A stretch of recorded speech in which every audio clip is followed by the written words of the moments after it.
Good morning. Okay, this is January 18th. I haven't done one of these in a while, but there's a few things on my mind that I like to express. Okay, history repeats itself. Uh, I'm a Civil War buff. I've seen all the movies, North and South, East and West, from California to New York. The people that fought the North and the South, uh, pretty much at the start of the war, they knew each other. It was brother against brother, roommate against roommate. Grant knew Lee, Lee knew Grant. They fought together down in Mexico.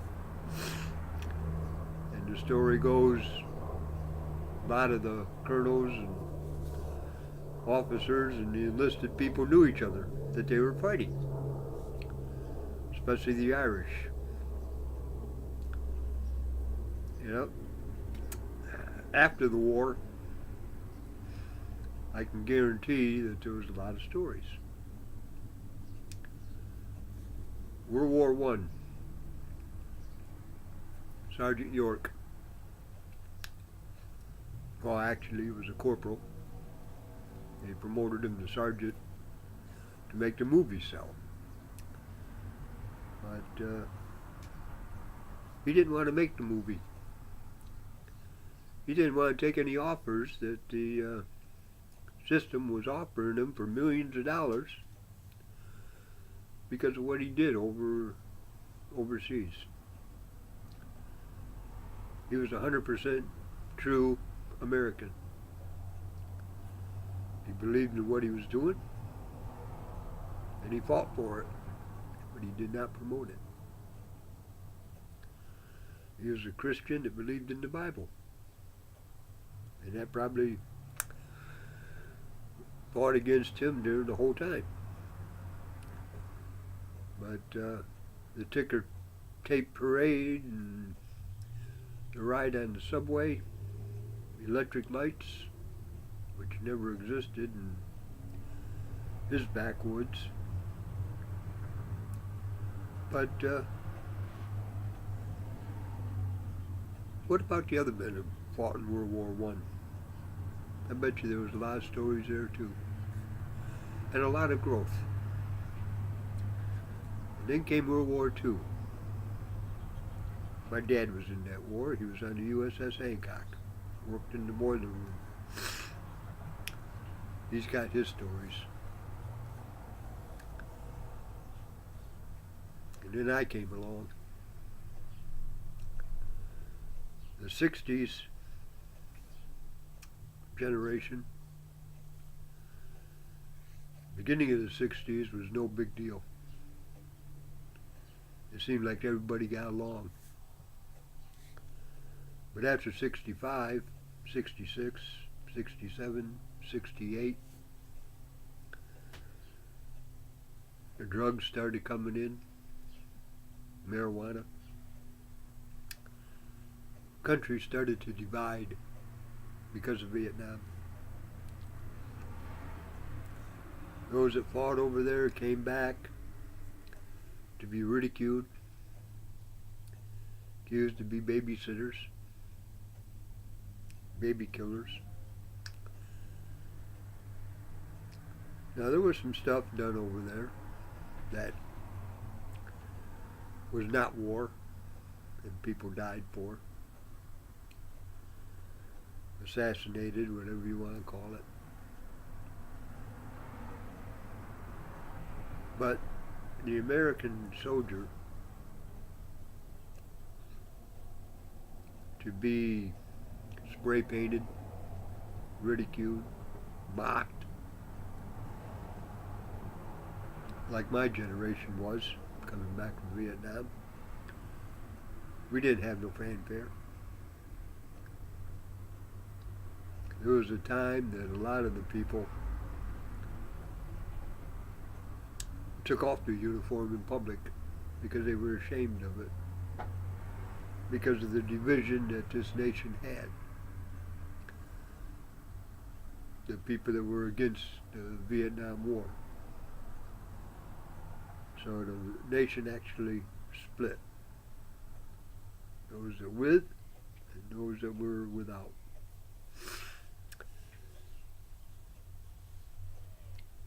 Like I kind of crossed the line there.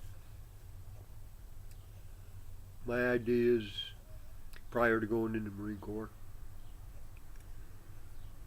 I had no idea what I was going to do when I was 18. I had no idea what I was going to do when I was 19. I was living on my own, starting to put the world in the palm of my hand. But as a nation, I didn't really care, because I was seeing both sides of it. I had friends that went in the military that were killed over Vietnam. That was one of the main reasons I went in.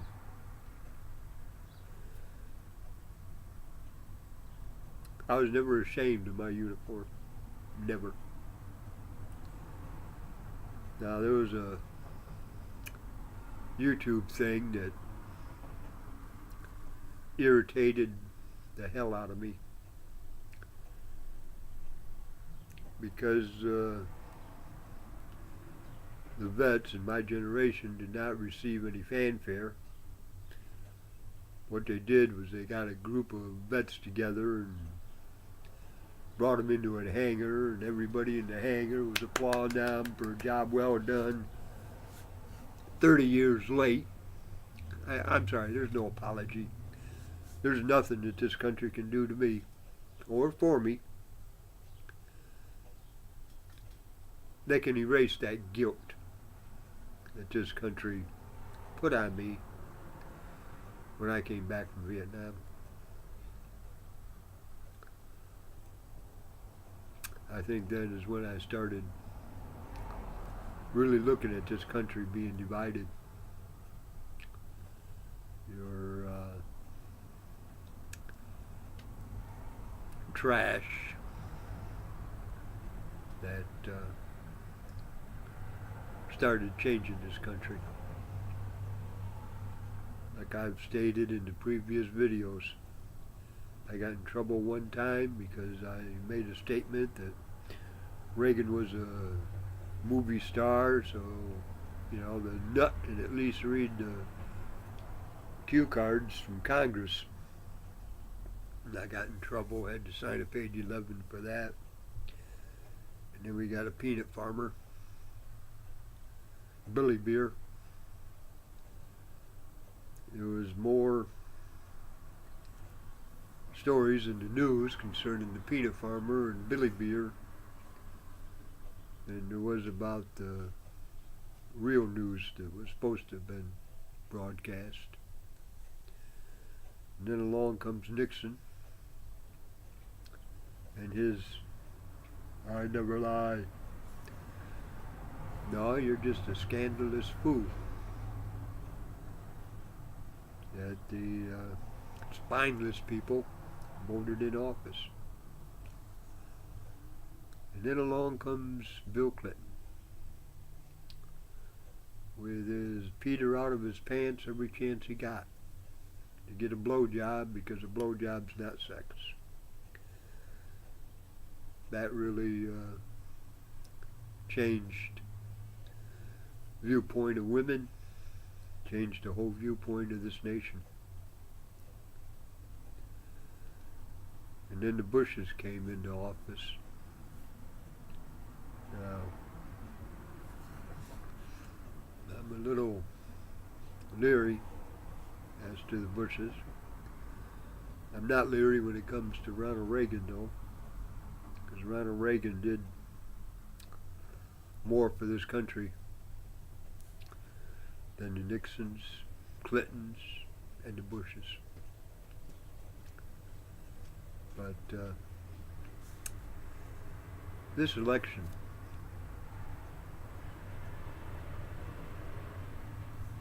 Hillary Clinton and Donald Trump. Donald Trump won by a landslide because the American people are tired of the trash that comes. That Obama character is upset. Look at everything he's done in the last 60 days. And the Obamacare. But yet he's still going to put together a library. Everybody's going to promote him as, hey, what a great president he was. No. No.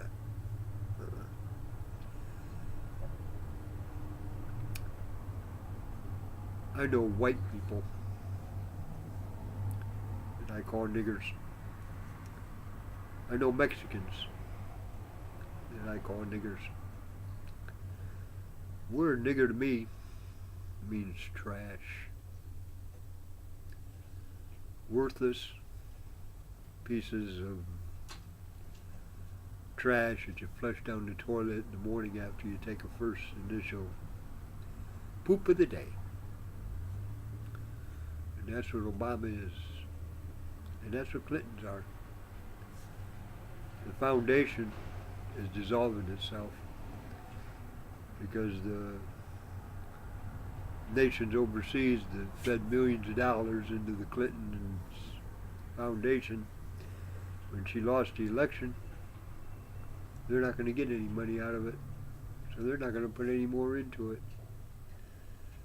And chances are they're probably going after her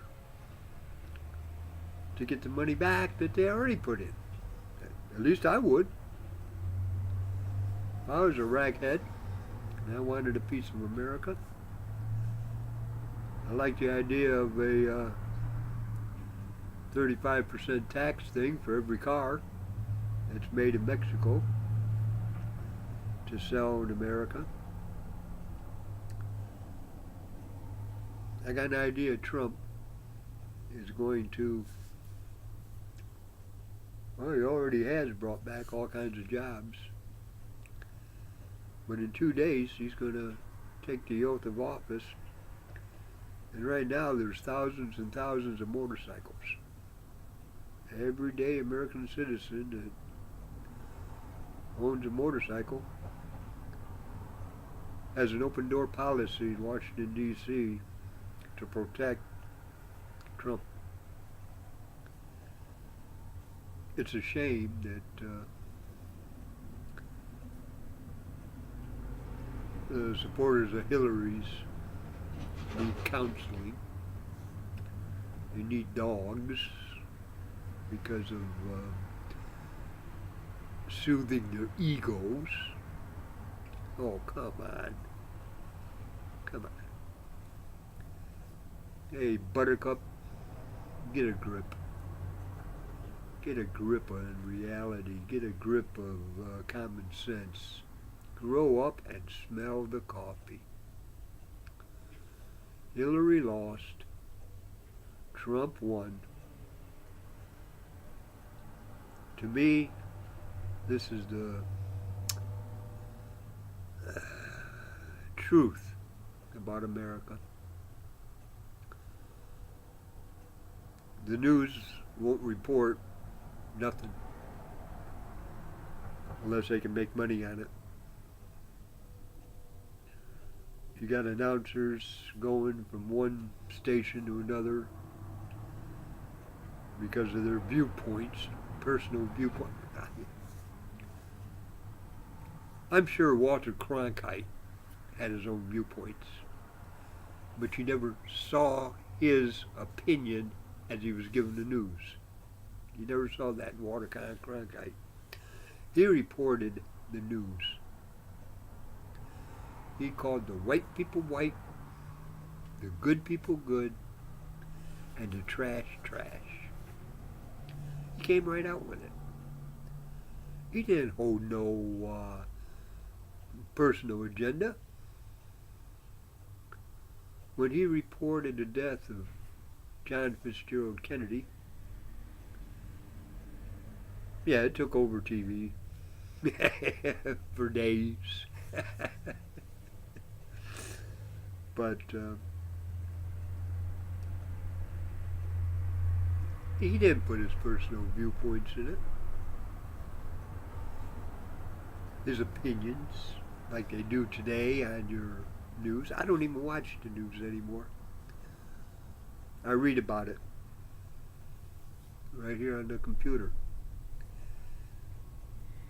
Because I know that the BS on the news, on TV, is nothing but trash. You know? So what if I do see somebody yakking their mouth? Reporting the news. They put their opinion in the news. I'm sorry, I can't buy that. You tell it like it is. Just like with me. In my life. I got all those other videos that you can see it. Boils down to this, in a nutshell. People change. Well, it was 22 and a half years, 20 years of which I served in the Marine Corps. I was in the world. And according to my son, he suffered because of my actions. Even though I was there for him. Now, I wasn't physically there, but I was physically there at the times that he really needed me. Going into the 6th grade, when the teachers wanted to flunk him because of his extra schooling that he got because of what happened in Hawaii. You know, I got him laid when he was 14. I was there for the big events of his life.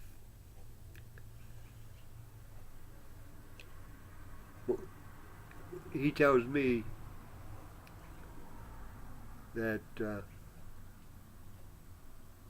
I was the worst father that there ever was. Okay, fine. That's his opinion. That's his opinion. He also stated to me that my grandfather was the biggest bastard in the world. And that my father is better than peanut butter. Again, opinion. Opinion. My grandfather, Chuck, I view him like my son views my father. I view my father as my son views Chuck. Opinion. You know, it's like assholes. Everybody's got one. And they're different. Now, does Corey and I talk? No. Probably never will. Do I want to talk to him? Yeah. No problem. Does he want to talk to me? No. I got a daughter the same way. You know? I got a son down in South Carolina, 22 years old. Same way. Because he was told trash.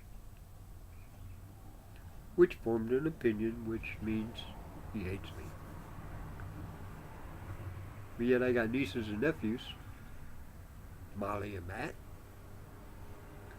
David. Jody.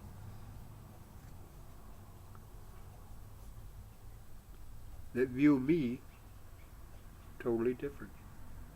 They view me as a friend. They view me as peanut butter and jelly, which I appreciate. Now, do I talk to them on a regular? No, I don't talk to them on a regular basis. They know I'm here. They'll call me.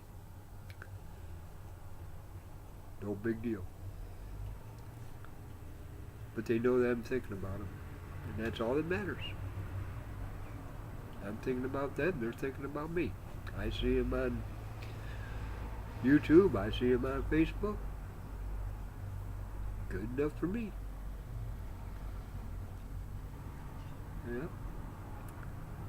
Anyway, I just thought I'd throw this out.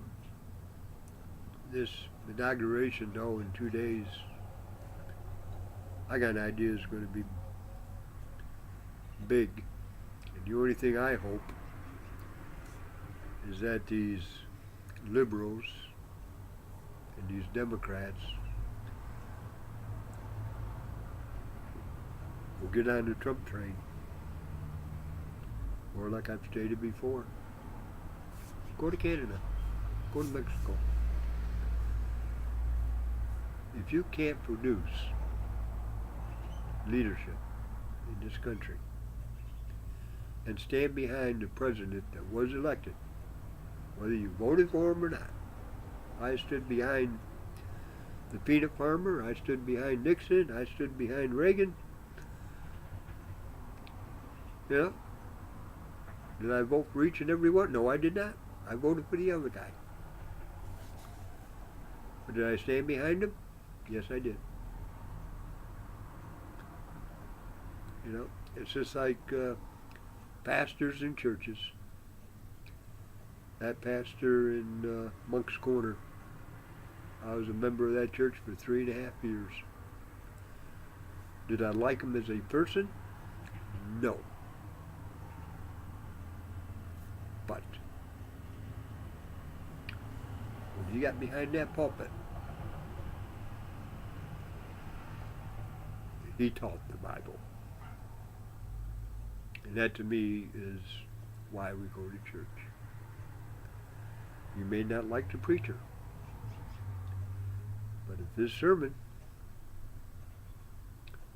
is straight from the Bible, without his personal family agenda,